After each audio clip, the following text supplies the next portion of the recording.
નમસ્કાર દર્શક મિત્રો, આશા ન્યૂઝ ગુજરાતીમાં આપનું સ્વાગત છે। સમાચાર મળી રહ્યા છે વડોદરા જિલ્લાના વાઘોડિયા તાલુકાથી। વાઘોડિયા તાલુકાના મુવાડા ગામના પ્રવેશદ્વારમાં જ કાદવ કીચડમાંથી અવરજવર કરતા ગામ લોકો તેમજ વાહન ચાલકો હેરાન પરેશાન થઈ રહ્યા છે। મુવાડા ગામના રોડની હાલત બિસ્માર છે। પીડબ્લ્યુડી વિભાગ દ્વારા રોડની કામગીરી કરવામાં આવી છે। પીડબ્લ્યુડી વિભાગ દ્વારા યોગ્ય કામગીરી ન થઈ હોય તેવા આક્ષેપ ગ્રામ લોકો દ્વારા કરવામાં આવી રહ્યા છે।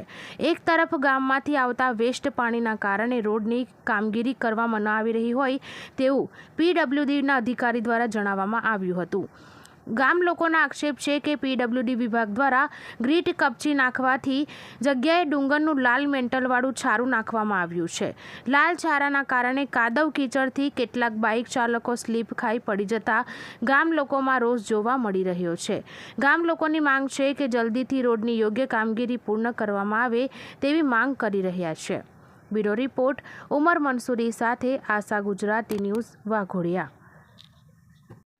સમાચારોના સતત અપડેટ મેળવવા માટે આશા ન્યૂઝ ગુજરાતીને યુટ્યુબ પર સબસ્ક્રાઇબ કરો, બેલ આઇકન દબાવો અને અમારી સાથે જોડાયેલા રહો ફેસબુક, ઇન્સ્ટાગ્રામ અને ટ્વિટર પર।